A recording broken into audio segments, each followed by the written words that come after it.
Fala galera, beleza? Professor Luciano mais uma vez com vocês em Biologia, trazendo para vocês o estudo sobre a estrutura celular, sobre seres procariontes, eucariontes, um modelo que se criou da célula animal e vegetal de um modo geral, que a gente vai aprofundar nessa aula. Beleza? Objetivos dessa aula: diferenciar o que é uma célula eucarionte de uma célula procarionte. E também reconhecer estruturas presentes em células eucariontes e procariontes. O que diferencia que tem numa e que não tem na outra. Eu sei que você sabe, então vamos lá, gente. As células que constituem o nosso corpo permanecem na mesma quantidade desde o dia em que nascemos? Então vamos imaginar, você pequenininho, você é um bebezinho e você depois adulto. Será que permanece nessa mesma quantidade desde o dia que você nasceu? Como é que acontece esse crescimento então? Nascemos com uma quantidade específica da célula, então quer dizer, uma quantidade menor, as quais vão se renovando de tempo em tempo no nosso corpo e aumentam em quantidade, não em tamanho, e sim em quantidade, né, à medida em que crescemos. Portanto, um bebê tem uma quantidade muito menor de células que observada num indivíduo adulto. A gente vai ter mais ou menos entre 60 a 90 a 100 trilhões de células compondo o nosso corpo adulto. Um bebê tem algo muito menor que isso. Muito bem, gente. Trouxe para vocês uma reportagem do Instituto Oncoguia falando sobre o câncer. Nessa reportagem, nessa página deles, eles falam sobre tratamento, prevenção e tudo mais. E eu trago aqui mais ou menos para você uma definição que tem a ver com a questão da célula em si. O câncer se inicia quando células de algum órgão de tecido do corpo começam a crescer, né, fora de controle, de uma maneira descontrolada, uma quantidade descontrolada. Esse crescimento é diferente do crescimento celular normal. No normal existe um limite, existe lá um pause, vamos dizer assim, até onde acontece essa divisão. No caso do câncer, isso não ocorre. Em vez de morrer, as células cancerosas continuam crescendo e formando novas células anômalas, com anomalias, ou seja, alteradas, né? As células cancerosas também podem invadir outros tecidos, algo que as células normais não fazem. Invadindo outros tecidos, ela pode correr pela corrente, né, se distribuir pela corrente sanguínea, gerando metástases e levando a doença também para outros órgãos. Célula procarionte, então, vamos entender o primeiro tipo celular ali, que seria a célula procarionte. Beleza, aqui a estrutura de uma célula bacteriana, né? Aqui também de uma célula, só que daí com clorofila, né, para fazer fotossíntese, tá? Esse grupo está nas bactérias, nas cianobactérias, nas arqueobactérias, e elas são caracterizadas por não possuir uma estrutura que tem na eucarionte, que seria o núcleo celular. E também ela não possui organelas dentro dela que sejam membranosas, ok? Então, com isso, o material genético dessa célula fica disperso no citoplasma, diferente na eucarionte, que ela fica organizadinha dentro de um núcleo celular. Beleza? Fora isso, ela vai ter a membrana plasmática, como tem na outra também. Pode ter aí, no caso, uma parede celular em volta e alguns anexos, tá? Elas têm uma estrutura que se vai encontrar tanto na procarionte como na eucarionte, que são os ribossomos responsáveis pela síntese de proteínas dentro da célula. As células procariontes podem ser definidas porque não possuem material genético delimitado por um envoltório nuclear, como eu falei agora, um núcleo, né? Simplesmente. Isso quer dizer que seu material genético está disperso no citoplasma, está espalhadinho ali no citoplasma da célula. Essas células destacam-se também pela ausência das chamadas organelas membranosas, que eu falei para vocês, como, por exemplo, retículo endoplasmático, complexo Golgiense, podemos citar outras, mitocôndrias, lisossomos e tudo mais. Já a célula eucarionte, ela não está presente ali só nos animais, ela está presente nos animais, nos protistas, nos fungos, nas plantas, e tem diferenças fundamentais entre elas. Aqui eu tenho para você uma célula animal e aqui eu tenho para você uma célula vegetal, em corte, em esquema, tá? De maneira esquemática, aumentada, muitas vezes desproporcional o tamanho das organelas representadas, mas para você ter uma ideia como um modelo, né? As células eucariontes, então, elas são mais complexas quando comparadas às procariontes. Com o principal critério, nelas a presença de um núcleo verdadeiro, um núcleo celular, feito por uma membrana denominada carioteca. Tá? Ela está envolvendo o material genético lá. Possuem organelas membranosas, como, por exemplo, retículo endoplasmático, complexo golgiense, mitocôndria, cloroplastos, e tem também uma estrutura que daí não é membranosa, mas que tem tanto nela quanto na procarionte, que seriam os ribossomos. Então vamos a um exercício para testar mais ou menos esse conhecimento aí que vocês estão tendo. Existe uma característica geral que nos permite diferenciar células eucariontes e procariontes. Explique com suas palavras, né, qual é essa característica. Essa é bem fácil, a gente falou ali, é bem tranquilinho. Então eu dou um tempinho para você fazer esse exercício, responder, escrever aí no teu caderno e a gente já volta.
Então vamos ver o que você escreveu aí. Como está escrito, com suas próprias palavras, não precisa ficar exatamente da minha resposta ali, mas tem que ter o mesmo sentido. As células eucariotas, ou eucarióticas, ou eucariontes, as três maneiras de falar estão corretas, possuem uma estrutura denominada núcleo celular. tá? Dentro do qual está armazenado o chamado material genético. Enquanto as procariotas ou procariontes não possuem essa estrutura, tendo seu material genético disperso no citoplasma. Como eu falei, com suas próprias palavras, você não precisa escrever exatamente, apagar tudo que você escreveu e fazer exatamente como eu fiz. Basta você escrever dentro disso, né, dentro da coerência do que se pede na questão. Muito bem, aqui é o esquema geral da célula animal e suas estruturas. Membrana plasmática, complexo golgiense, o ribossomo, o citoplasma, que é o meio líquido, né, onde estão mergulhadas essas organelas, tá? O lisossomo, a mitocôndria, o núcleo, né, como esquema geral de uma célula eucarionte, muito bem, os centríolos, os microtúbulos, o retículo endoplasmático, cada uma ali com sua função. A gente chama organela, que são pequenos micro-órgãos dentro da célula, vamos dizer assim, que têm funções específicas. Muito bem. E a célula vegetal? Existe uma diferença fundamental entre elas. Porém, elas congregam de muitas organelas semelhantes, que existem tanto no animal quanto na vegetal, que compõem assim as estruturas básicas. Mas tem 3 que são essenciais e únicas, só na vegetal que não tem no animal. Seria o vacúolo, que seria um local para reserva, né? Nessa reserva ficam ali algumas substâncias, alguns nutrientes. Também a parede celular revestindo externamente a célula por fora da membrana plasmática e também os cloroplastos, que são estruturas que possuem o pigmento lá chamado clorofila, responsável pelo processo de fotossíntese, ok? Mas os fungos também são células eucariontes, só que são células um pouquinho diferentes. Essas células vão ser denominadas hifas, né? Recebem nomes especiais, e elas têm uma estrutura diferente, porém a gente observa também a presença de núcleo dentro delas. Esquema geral de uma célula de protozoário. Beleza, no protozoário a gente também está vendo o núcleo, tá? Também existe o núcleo celular dentro dessa célula, organizando ali o material genético, né? Caracterizando ela como eucarionte. E assim, é um ser unicelular, é diferente de uma célula animal, diferente de uma célula vegetal, diferente de uma célula de um fungo, porém é também um organismo eucarionte. O que diferencia em muitos organismos é que algumas células têm mais de um núcleo, né, e outras apenas um núcleo. Né? Umas são uninucleadas e outras são né, ou plurinucleadas. Então vamos ao exercício, gente. Dadas as estruturas abaixo, quais delas pertencem exclusivamente às células eucariontes? Vejam bem, as eucariontes. Membrana plasmática, carioteca, ribossomos, complexo golgiense e retículo endoplasmático. Então está perguntando, retomando aqui, exclusivamente as células eucariontes. Então vamos dar aquele tempinho para você tentar resolver e a gente já volta.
Anotou lá, pessoal? Então, quais são exclusivas das células eucariontes?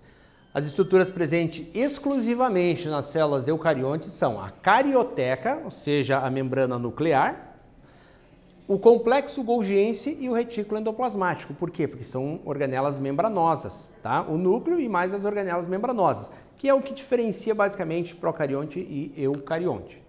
O interior da célula. Robert Brown, ele fez descrições detalhadas no núcleo da célula, do fluxo citoplasmático, observou o chamado movimento browniano, já explicamos o que é, e deu início a estudos sobre polinização e fertilização das plantas. Ele foi fundamental porque foi ele basicamente que descreveu o núcleo celular, ele é um botânico, ele trouxe outras contribuições também para a ciência, né? Como o movimento browniano, que é um movimento de pequenas partículas em meio aquoso, estudou o pólen, né? O processo de polinização das plantas, como que era feita essa fertilização, então ele contribui e muito na história aí de toda a questão da citologia, tá? Aqui mostrando basicamente, isso aqui é microscópio eletrônico, né? Não foi na época de Robert Brown aqui, mas aqui está o citoplasma, a parede celular que nós vimos lá naquele esquema geral da célula, né? O núcleo, tá? Então hoje a gente consegue ver com corantes, né, ou com colorido graficamente, para a gente conseguir diferenciar quais são as estruturas, tá? O interior da célula. Então, o Robert Brown ele fez aqui todo assim um estudo e hoje, né, complementando esse estudo, a gente vê que existem diferentes tipos celulares. Por exemplo, um leucócito, também chamado glóbulo branco. Esse leucócito é uma célula mononucleada, ela só tem um núcleo. Várias células do nosso corpo são compostas de apenas um núcleo por célula, tá? Mas, por exemplo, a célula muscular estriada, né, da musculatura esquelética que está ligada assim aos nossos ossos e tudo mais, elas são células multinucleadas, ou seja, elas têm mais de um núcleo por célula, tá? A célula toda pode medir de 2 a 3 centímetros de comprimento, ou seja, acaba sendo uma célula até maior por causa disso. Lá que a gente viu, lá nos protozoários, nos protistas que a gente comentou, existem assim dois núcleos, né? O micronúcleo, o núcleo e o macronúcleo, que são, né, formando ali a chamada célula binucleada.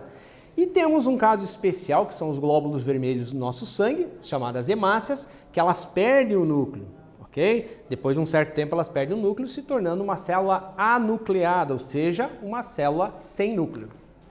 Vamos a um terceiro exercício então. Robert Brown teve um importante papel no estudo da citologia, contribuindo fundamentalmente na descoberta de algumas estruturas celulares.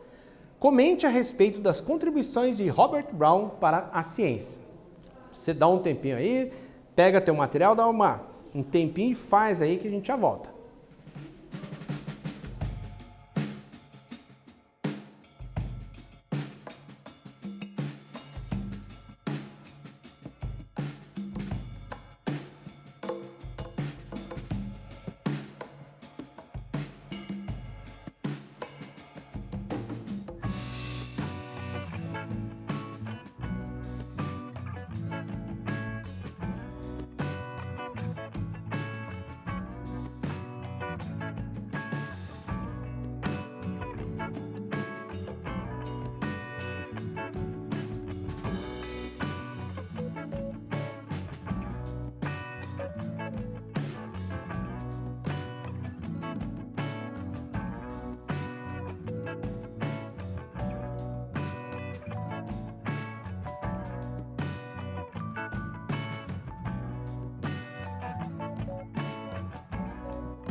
Então vamos lá.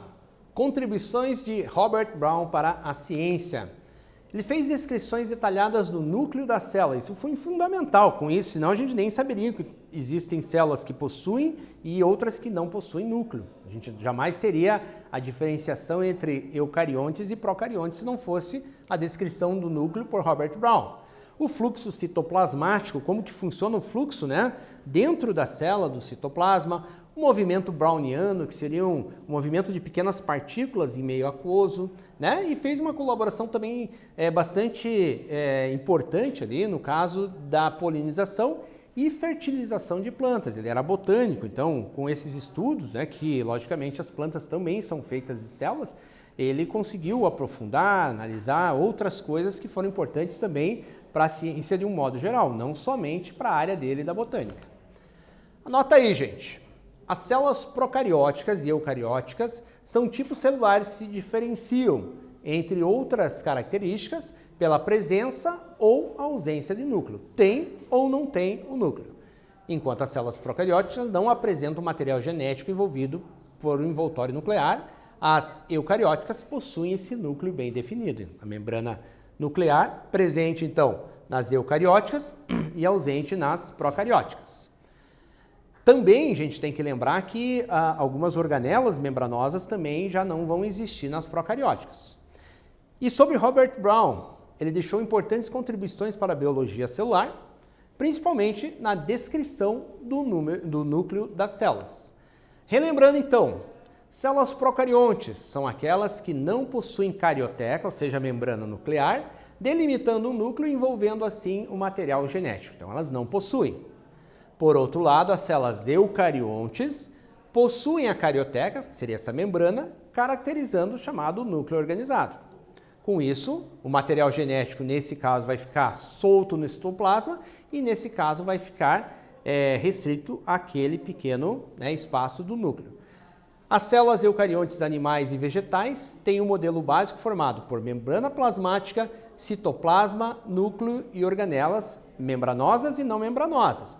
Porém, as células vegetais têm algo a mais. Elas possuem a parede celular, vacúolo e também os cloroplastos, né, dentro do seu, mergulhado ali no seu citoplasma. De um modo geral, essas células têm as mesmas características, elas são também eucariontes, mas também a gente não pode esquecer que nós vimos lá os protistas, que também são seres unicelulares, né, e formado por uma célula, porém tem núcleo, e temos também o tipo especial de célula lá, que seria as hifas presentes nos fungos, que também caracteriza uma célula eucarionte, ok? Gente, muitas dúvidas podem ficar nisso aí, você pode ver e rever essa aula quantas vezes você quiser, você pode parar, fazer anotações, pode perguntar para o teu professor, tirar todas as dúvidas possíveis para que esse assunto fique bem assimilado para você, ok? Obrigado e até uma próxima.